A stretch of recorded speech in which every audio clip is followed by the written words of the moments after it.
Good evening, people. Hope you're all well. Listen, it feels good being a Gooner at the moment. And let's be real. The last couple of days, it's been really nice because we are finally moving in the transfer market. Before we go into it, please make sure that you follow me on socials. It's at DanArsenal87. Make sure that you like and subscribe. Get us up to 7K people. It would be amazing if you can do. I want to talk about transfers. I want to talk about this window.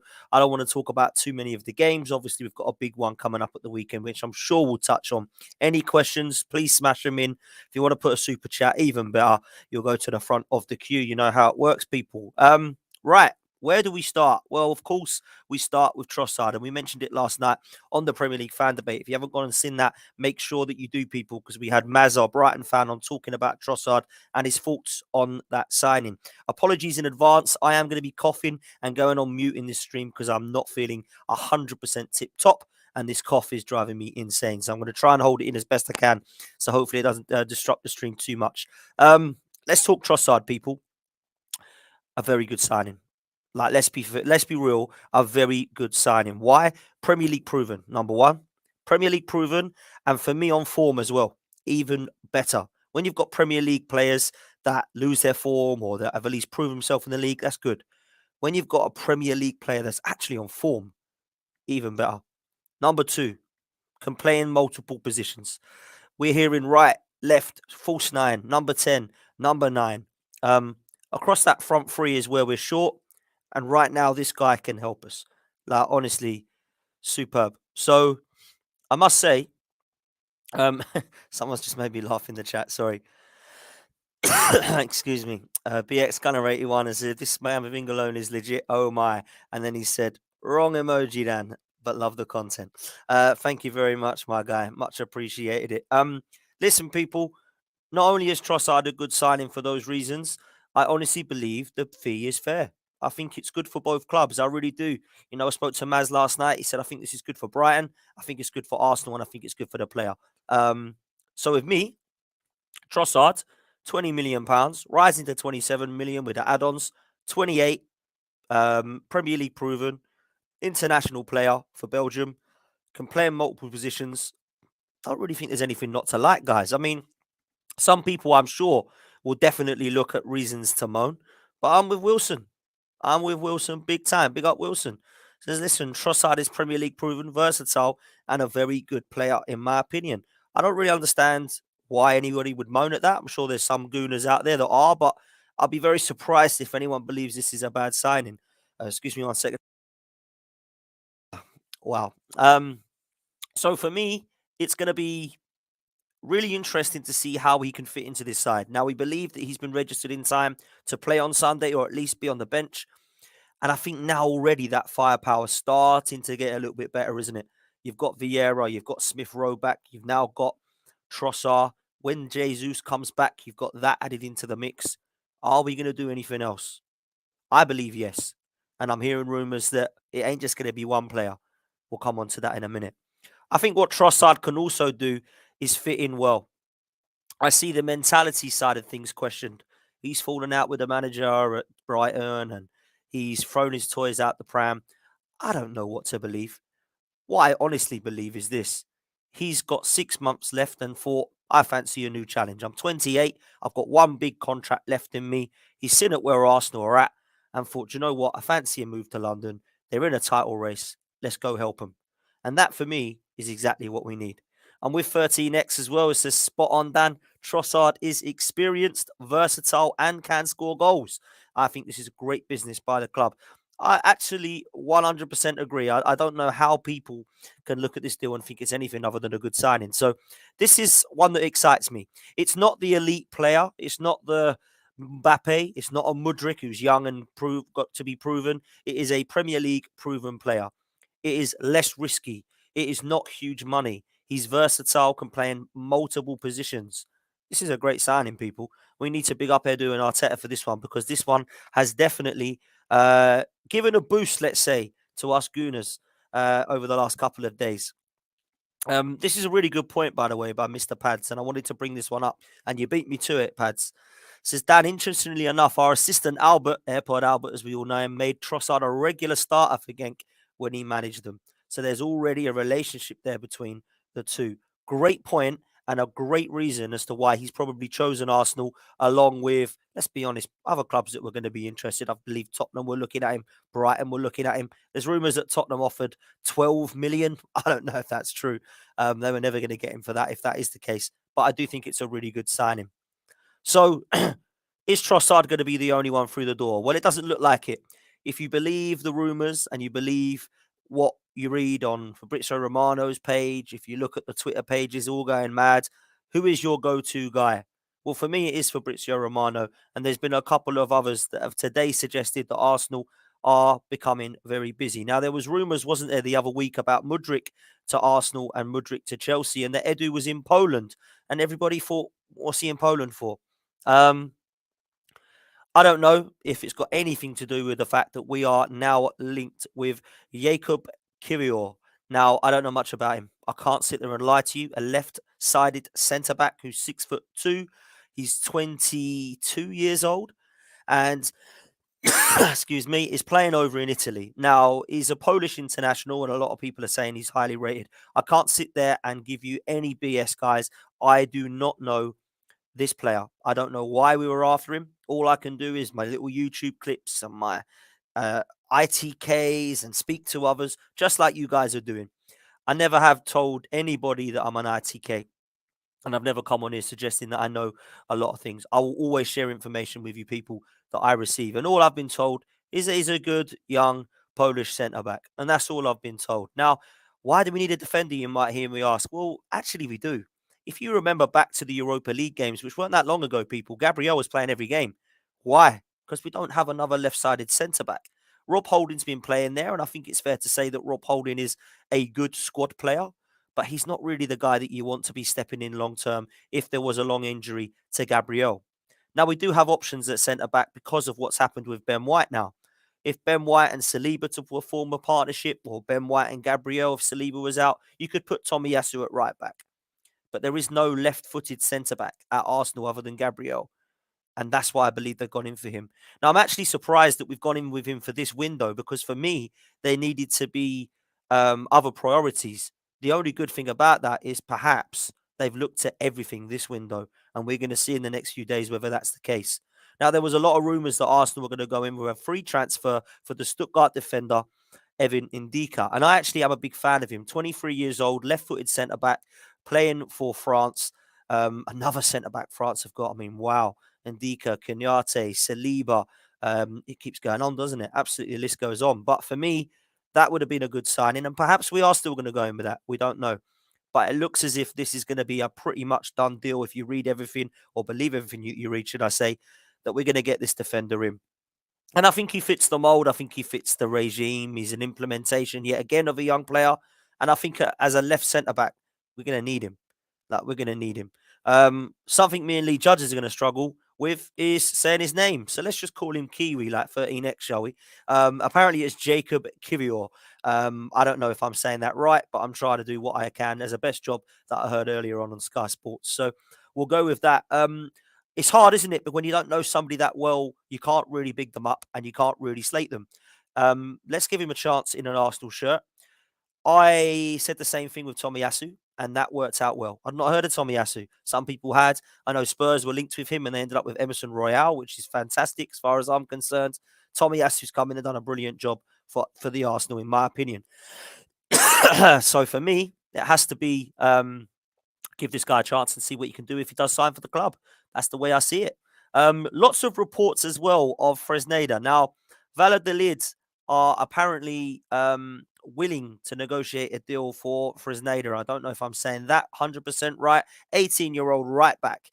Now, right back's an interesting one, isn't it? Because I would have said in the summer, before I knew Ben White was going out there, that we needed a right back. I don't really trust Cedric, and there's rumours that he's probably going to be allowed to go to Fulham. Tomiyasu, I'm a big fan of, but his injury problems have been a worry. And without Ben White playing there at the time, I thought, surely we're going to have to get a right back in. Now, it could be good business, this. If Cedric's going to be allowed to leave, we are going to need to actually look at how many numbers we are allowed to add to the Premier League, which I believe is 2 more players from the list that we've got. So we're going to need to actually look at who we're bringing in for who could go out. And it might be that it has to be Cedric and one more. Excuse me. So this could be an interesting one because if Cedric's going to go and Fresneda comes in, then he might be loaned back out to Valladolid. And then we allow that position to be complemented by a Trossard and maybe one more. Let's see what happens, people. It's going to be an interesting few days, that's for sure. All I know about him is he's a young Spanish, highly rated prospect, and that a lot of people are after him, Newcastle being one. But it looks like Arsenal are probably the favoured option for him. I imagine we'll probably try and do what we did with Saliba. I don't know. I could be wrong. He could be coming straight in. But I honestly believe that he may be loaned back out, even for a couple of years, and keep Tomiyasu and Ben White there and see what he does. Now, it's an interesting one at right back because one of our youngsters coming through that is highly rated is Norton Cuffy. Not sure what he's done on loan at Rotherham. Have I got that right? But he's highly rated. So let's see what happens. Maybe they'll fight it out for that third place spot at the moment and we keep things as it is. Oh, excuse me, people. Wow, this cough is doing my head in. Listen, let's talk about centre midfield, shall we? Because I'll be amazed if we get a striker in this window. I'll be amazed if we get a holding midfielder, proper anchor in midfield this window. I'll be amazed if we do anything at the back or the wings now, because I feel like we've kind of done that, full-back wide men. But we could do something in midfield. And there is a lot of rumours of the last few hours, maybe, I'd say, about Camavinga. I really like Camavinga, man. I really wanted us to go in for him when he went to Real Madrid, and I understood at the time, while when he was going there, we were never going to get him. But I was a little way disappointed that perhaps we didn't try and push harder at the time. But once Real Madrid come knocking and Arsenal were the position they were, which at the time was out of Europe, I was a bit like, fair play. Let's watch that one. Because players that go to Real Madrid at a young age don't always make it. Look at Dani Ceballos, look at Martin Odegaard, and now this one, Camavinga. I would be surprised if Real Madrid wanted to sell him. I'd be very surprised even if they wanted to loan him. But there is a chance because he's not playing and he might fancy a challenge. He might fancy a new challenge and he'll definitely fancy first team football. Camavinga reminds me of everything that Paul Pogba was as a youngster. The difference is he doesn't seem to have the hot head that Pogba does. Doesn't seem to have those attitude problems. What I can make out, I don't do Real Madrid inside knowledge. I don't really understand Spanish football as much as perhaps I used to because I've lost a lot of interest in it. But Camavinga would be a very good player. Why? Because he can play in a couple of positions. He's a tall, 6-foot centre midfielder with presence. He's an absolute baller and he's definitely got potential to be a very, very top level player. Now, at 20 years old, I believe he is, France are looking at that as one of their midfield options, thinking, yeah, I fancy him. Real Madrid, they saw enough in him to want to buy him. He isn't getting in the team. Now, I understand that this is a Real Madrid midfield that is aging. You know, when you look at Modric and you look at Cruz, Casemiro's now gone. You've got Dani Ceballos, who's still there. Camavinga is one of those names also. They've obviously got Valverde. I look at Camavinga as an opportunity now to say, if you're not going to drop Modric, Cruz, or Valverde, Camavinga ain't going to play. Could we get a loan with an option to buy? Could we just get a loan? Would Mikel Arteta want a loan? We're going to find this out, people. We're going to find out what happens in this position. And I honestly believe we're going to get a midfielder in. I'd be very, very shocked if we get a January transfer window with just Trossard now. Be very, very surprised. Now, it's understandable to not be too excited by Kiwior at centre-back or Fresneda if it does happen at right-back because they're two youngsters aren't really going to come in and do a job for us. But Camavinga would be a very, very good signing. Very, very good signing. That would be one that would lift everybody in January. That would be one that would be like, whoa, title contenders right here. Now, the other player that everyone keeps talking about is Tielemans. I've been told by Ashley, you all know from this show, Leicester fan, that it's probably going to be a summer move for Tielemans. Now, Tielemans is going to have more than Arsenal as an option if he does wait till the summer. He's basically going to have Newcastle, probably Man United, maybe Liverpool. Maybe Barcelona and Real Madrid might look abroad and think, I fancy Tielemans, Belgian international, 25 years old. He's given 110% at Leicester. To be fair to him, even this season when they all know he's leaving, 110%. If this deal's to happen I expect it to be a quick deal, just like Trossard, because with 6 months left on the deal, you think you could get something done. Now, what are Leicester going to accept? I see somebody on WhatsApp groups that I'm in saying, just offer 10 million, they'll accept it. No, they won't. Just offer 15 million and get it done. They won't accept that. It's going to cost 25 million with add-ons to 30. I really believe that, people. And if you feel that's not worth it, that's for your opinion. I think personally he'd be a great option because if Granit Xhaka gets injured, we have to play Zinchenko in there at the moment or El Neni Lokonga, right? Some people might want to play Vieira there. I think Tielemans would be a great shout. You don't have to weaken any of your other areas of the team. You carry on with the same and you play Tielemans in the Xhaka role. He's a progressive number 8 that, in my opinion, has a lot of defensive abilities off the ball as well. And sometimes that doesn't get looked at. Excuse me. My only one concern about Tielemans has not just been my concern, it's been others, is this. Wait me 1 second. Oh, sorry, people. I'm struggling today with my cough. It's this. He gets to around 65, 70 minutes, and he sometimes loses his legs. Now, with Tielemans losing his legs, I actually think it'd be a good move for Arsenal, that. Not because he can't last 90 minutes, of course, but actually because if we're looking at squad rotation, it might actually suit us. I think with Tielemans, you've got a player there who definitely needs a move. He's been at Leicester for too long, in my opinion, and I think he's realised, and fair play, that when Leicester won the FA Cup, it was the right move. After that, they've gone downhill. There's been issues off the pitch through COVID, worries about their ownership, worries about Brendan Rodgers, their long-term future, and to be fair, their short-term future doesn't look too solid. It's up in the air. It's in doubt. I can understand why Tielemans wants to move. Now, when you speak to reps of Leicester or Leicester fans, they've heard that Arsenal is the preferred move for Tielemans. I wouldn't be surprised if this happens, guys. I really wouldn't. Now, I understand why we're approaching Real Madrid for a loan move for Camavinga. Hell, if they want to let him go, we might even be able to sign him. Who knows? But I believe that Tielemans is probably more realistic than Camavinga. Now, I would prefer Camavinga because what I can work out, he's a lot more defensive than Tielemans. Now, I think he can be more of a box-to-box Camavinga. Tielemans can be, but I see him a lot more in a progressive role. I think Camavinga can be a lot more up and down like Vieira or Gilberto Silva of the old days than Tielemans, who's a little bit more of a Cesc Fabregas type player. That's just my opinion. Some people might disagree and think that he can play in the holding role, but I'm not so sure that Tielemans can. Who knows what Edu and Arteta have got up their sleeve? They might even pull off both. Can you imagine that? Can you actually imagine if on the 20th of January, we are all sitting there thinking, please sign someone, and Trossard comes in, and Fresneda comes in, and Kiwior comes in, and Tielemans comes in, and Camavinga comes in. Wow, this would be Kroenke, fair play to you. Arteta, you're the guy. Edu, hats off. That's what I want to be saying. I really want to be saying that. So let's hope that there's a little bit of tricks up their sleeves. None of those players would get us off our feet to go, this is the next Thierry Henry, Dennis Bergkamp signings. But let's be fair, guys. Camavinga or Tielemans coming in would be enough to lift us. Trossard's a good start. We've spoken about the other two youngsters coming in. Listen, all I know is for the first time ever, we are looking at players in the right positions needed for this football club. And if you sit there and be honest about this, right?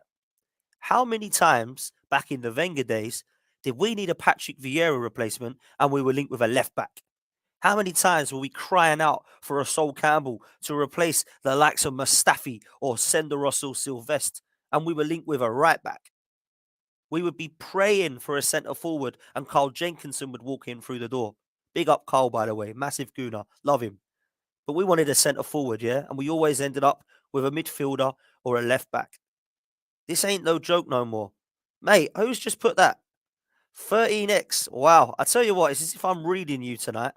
You are reading minds just like me, man. This ain't a joke anymore. Trust the process. And it's mad to say trust the process because I was doubting it very much so for all of you that know. And it was poor. It was poor in parts.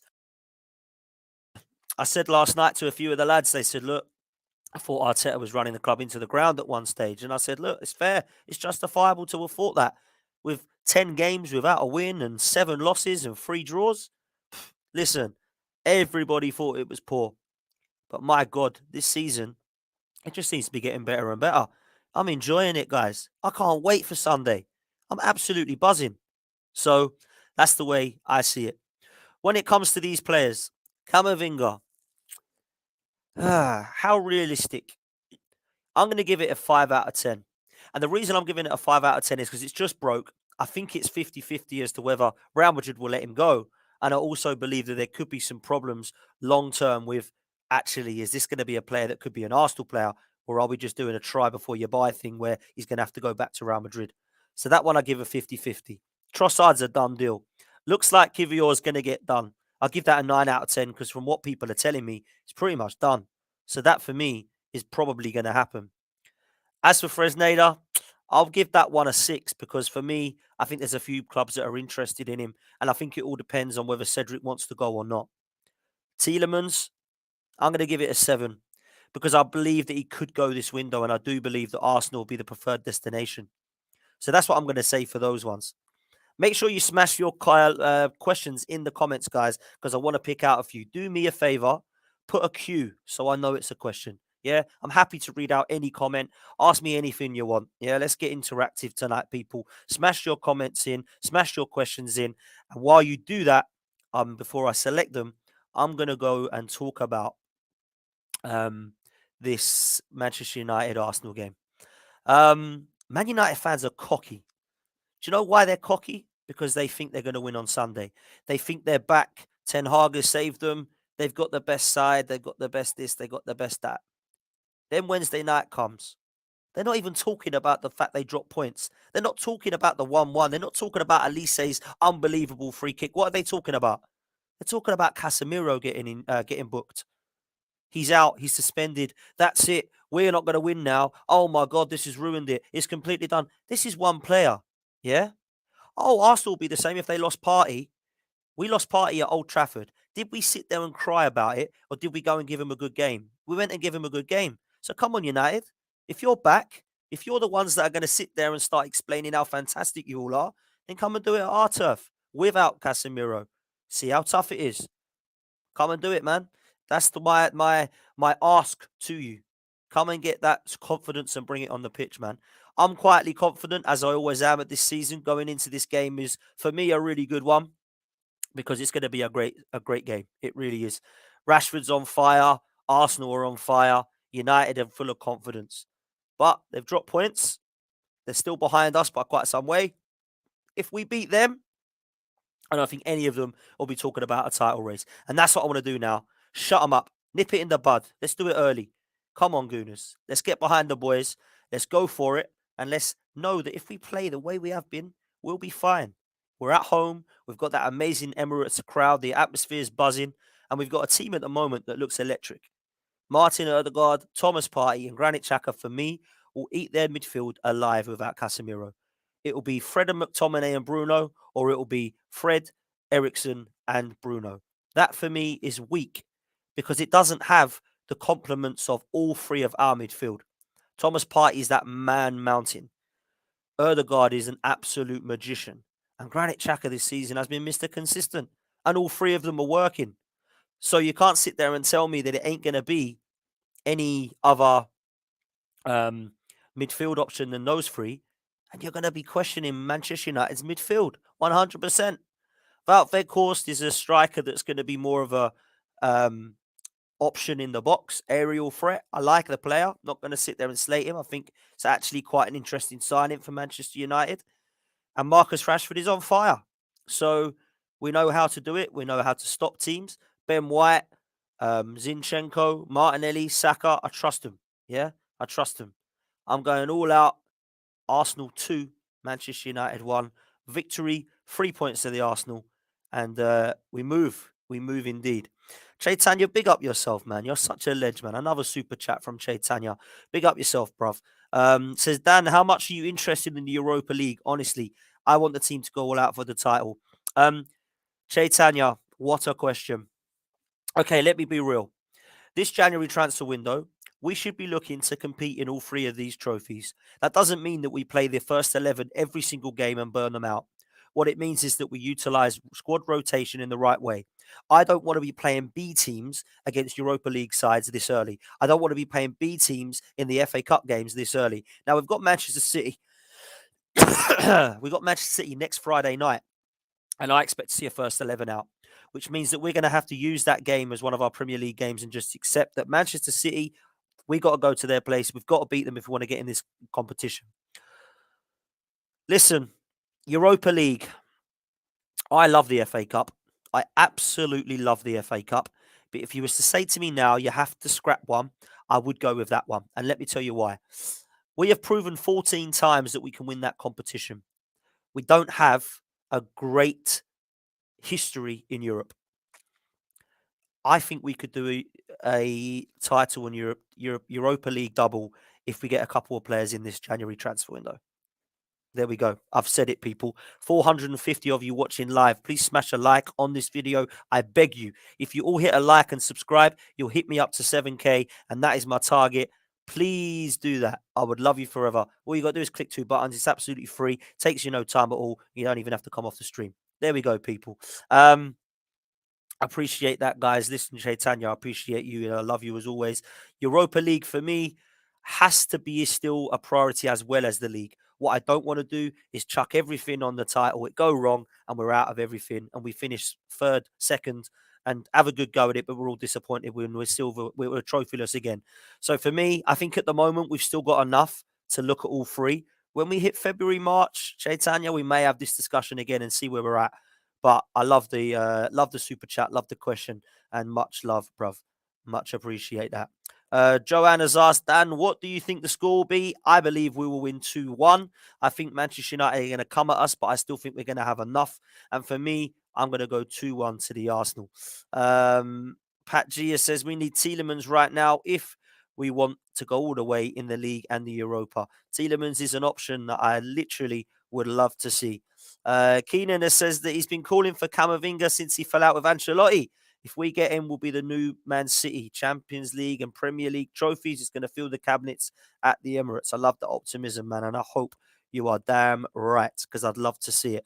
Aaron Blake, big up yourself. There's over 400. There's 486 of you watching live. Smash a like, guys. Come on, and please hit the sub button for me, because I need to get up to 7K. So I'd absolutely love you for doing that. Got here. Arsenal first. Big up, Dan. Fingers crossed we can do a double. Would be sick. Listen, I'd absolutely love one. The title is for me, but if we can do a double, oh my God, that would be absolute scenes. It really would. Patchy brings up an interesting point. We're getting Rice upcoming in the summer, and Chelsea will probably get Caicedo.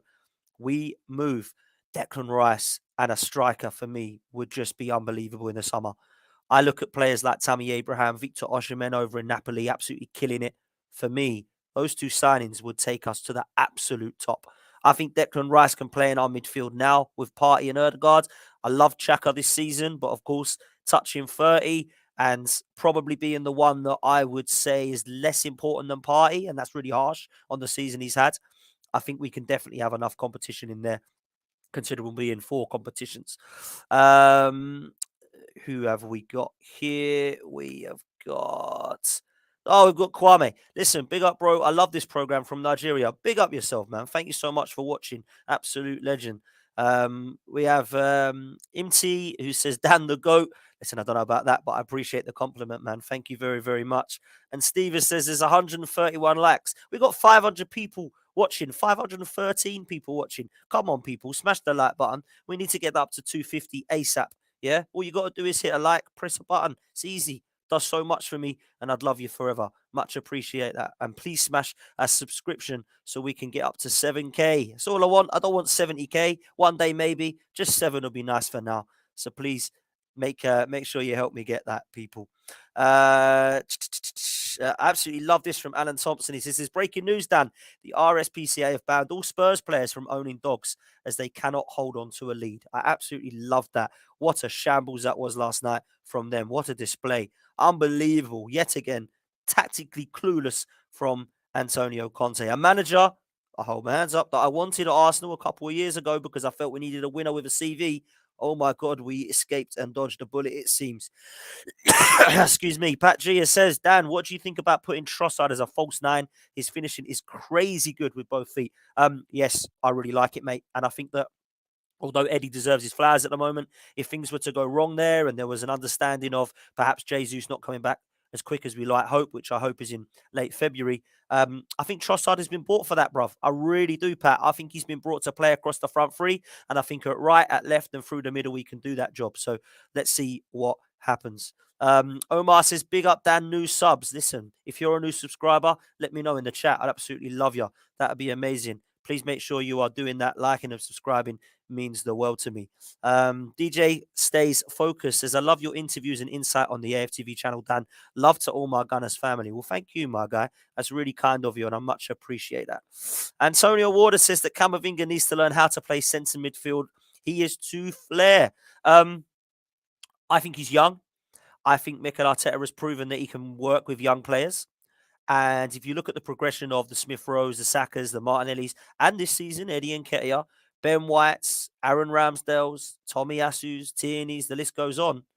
I think it's fair to say that this guy is probably going to be a half-decent coach for somebody like Camavinga, and I'd love to see it happen. I really would love to see it happen.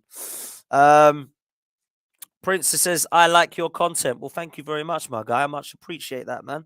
And please make sure you're smashing a like and subscribe to the channel if you're new. Here we go. Here's my guy, 13x. Dan, if we get Rice, I want instant Dan Lawless reaction. I promise you, right, and I'm saying this to all of you and to you, 13x, when we sign Declan Rice, or if we sign him, should I say, I'm bringing him on here. And I'm asking him where he got all this nonsense from, that he would never pick Arsenal and that he was always going to go abroad, or that he was always going to pick someone bigger than Arsenal. Why would he go to Arsenal? Why would he go there? There's no way that you can attract somebody like Declan Rice. Well, there could be a verbal agreement already from what I'm hearing, Lawless. So let's see what happens in the summer. Let's see what happens. Christian, big up yourself, says there's over 500 people. Yes, there is. There's 556 of you. Come on, people. You're in here. Smash the likes up. Let me know how many likes on this video, and let's see if we can get it up to 250 by the time we finish. Make sure you smash your questions in the comments, people. And let's see what fun we can have for the last few minutes. Alan says, Dan, as an outsider, if you don't win the league, will you think the season has been a failure? Absolutely not. The season will be a failure if we drop out of the Champions League positions, right? And I understand that season's expectations change. I get that. But our target was to try to ensure that we could go to win something and get a Champions League qualification. So for me, winning a trophy and finishing in the top four would be a good season. If we come outside of the top four on a trophy list, that would be a disaster from our position now. It really would. So let's see what happens, man. Let's just be happy. We are absolutely flying at the moment. We're absolutely flying. So listen, we have to sit there now and believe that what we're doing is the right way. Everything was looking pretty bleak at one stage not too long ago for us Arsenal fans. Let's remember that, guys. We're sitting here now and we're saying cheers. So, Terence Tibbs. I gotta love Terry Tibbs. I used to love Terry Tibbs. I used to love Phone Jacker, by the way. I see you in the chat quite a lot, Terence, and I must sit there and think, I tell you what, that reminds me of that amazing show. Absolutely loved Phone Jacker. Big up. 600 of you now. Keep coming, people. Keep smashing the like button. Keep subscribing. I want to hit up to 7 if we can. 7K. On the road to 7K. Come on, people. Listen. Camavinga. The rumours keep coming. Camavinga, Arsenal are looking at it. They're going for him. They're looking at a loan. They believe they can bring him in. I've said that it's 50-50 in my opinion. I don't know any ITKs. I've not been told he's coming. I'm not going to sit here and lie to you. But it makes sense, doesn't it? The more I think about it, it makes sense. It's a player who's highly rated. It's a player Arsenal already looked at. It's a player who's not playing first-team football at Real Madrid. It's a player that, in my opinion, is perfect for what we need. He's the sort of box-to-box midfielder that can do a little bit of everything on his day. Now, sometimes people will say, Real Madrid was too big for him. Why do we want that? Well, Real Madrid apparently was too big for Erdegaard. And look what we got out of him. This could be an Erdegaard 2.0. I feel like we tried to go down that route with João Felix and potentially make him that Erdegaard signing. It wasn't meant to be. It was not a deal that interested Arteta or Edu. Camavinga is something that would. I don't think he'd be on that much money, if I'm honest with you. I don't think he'd want 400k a week like some of them would. I think he'd come for a realistic fee. Would that loan fee make sense? Would that loan fee include an obligation to buy, an option to buy? I'm not so sure. I'm also not sure whether Real Madrid would sell him. Now, I'm not so sure if Real Madrid do want to sell him. Do Real Madrid want to loan him, though? That could be the question. Because they've still got the experience of Modric and they've still got the experience of Cruz. They've got Ceballos. They've got Val. Could be interesting for me, this one. Watch this space, people. We're going to come back to this story 100% because for me, I think this would be the signing that everyone goes, Arsenal are serious. Arsenal are serious here. And some people may say, really?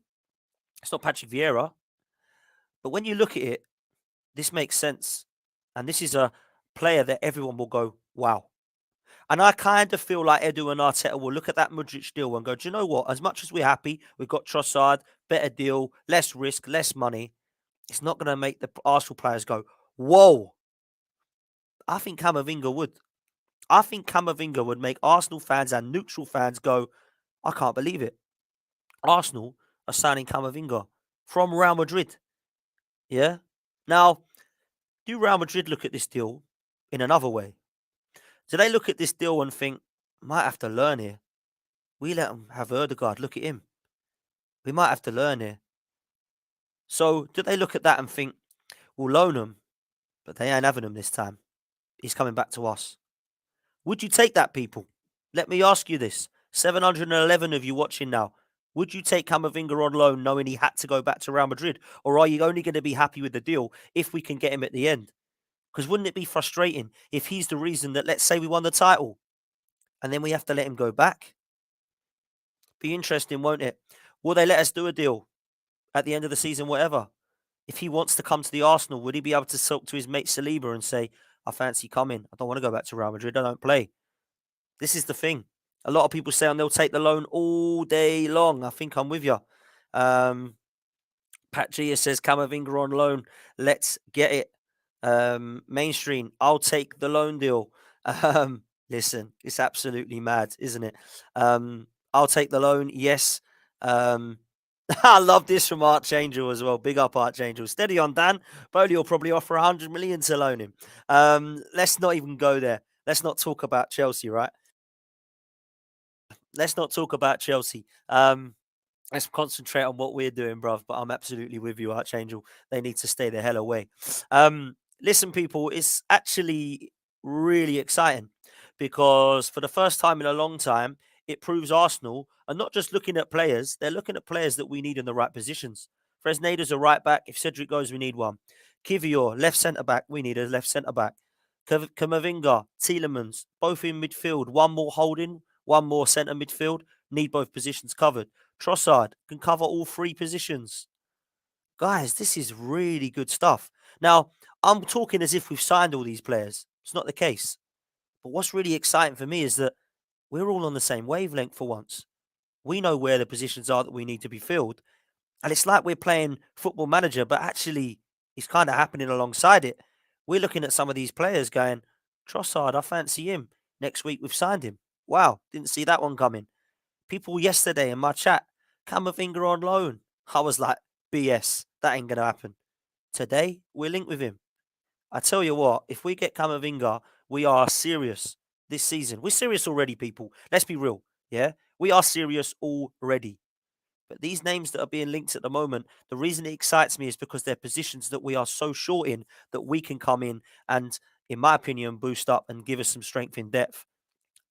I hear names like Milinkovic Savic, Declan Rice, Tammy Abraham, Victor Osimhen, all summer moves. Let's get excited. If we can win this league, let's get excited with that. Right now, we need to be realistic about who we can manage expectation-wise in this window. Camavinga is one of them. Tielemans is another. We've already spoken about the two youngsters that could potentially be coming in. Trossard's already through the door. I'm impressed, guys. I'm impressed. And if this continues now and we start to get a couple more players in, I'll start to get very excited and I'll even start to dream.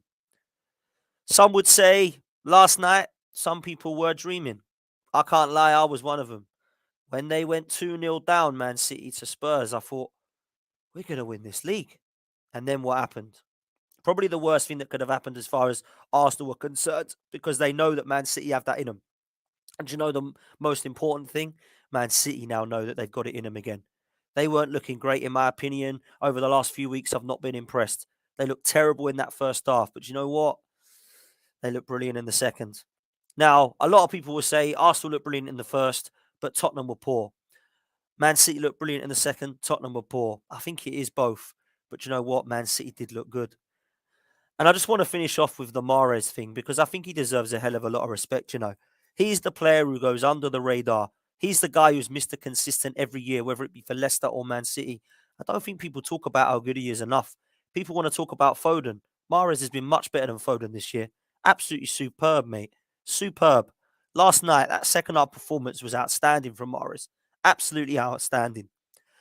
But listen, Manchester City needed to win. They needed to win. And in the second half, Pep had a massive go at them and they went on and did their job and they won. And now it's on Arsenal. It is on Arsenal and it's our turn to go and win. Manchester City will only be a couple of points behind us if they win against Wolves going into that game. That means we need to keep it at 5 points and we need to beat Manchester United. And then if we win our game in hand, which funny enough is against Man City, boy, I tell you what, this is going to be one title race that I cannot wait to see going down to the wire. Guys, we're going to leave it there. 786 of you in the chat. Mad numbers. Thank you so much for joining me this late. Smash a like if you can. Please, people, please. I beg you, smash a like on the way out. It's absolutely free. Subscribe to the channel. Get me up to 7K, which is my next road. We're 6 months in, people. To get to 7K is very humbling. I appreciate all of you so much for joining me on this journey. Please make sure you tell your mates all about it. Come and follow me on socials at DanArsenal87. I'm on Twitter and I'm now on Instagram as well. So you can come follow me on there. I'm going to be on AFT at the AFTV at the weekend, doing the first starting 11. And then I'm going to be at the game. I'm not doing the watch along. I'm at the game and I will be doing the reactions after that. And you'll see stuff on this channel. We'll be back next week as well. Obviously, throughout the week next week, the race for Europe, all the guys will be back. Tobes, Lawless, Pete, Lewis, Errol, Dan United, all going to be back talking all things football. And then, of course, we've got the Premier League fan debate as well. So make sure you do that, people. Make sure you smash a like. Make sure you hit subscribe. Make sure you hit notification. And then you can join us next time. Until then, we'll see you then. And up the Arsenal. Come on, you Gunners.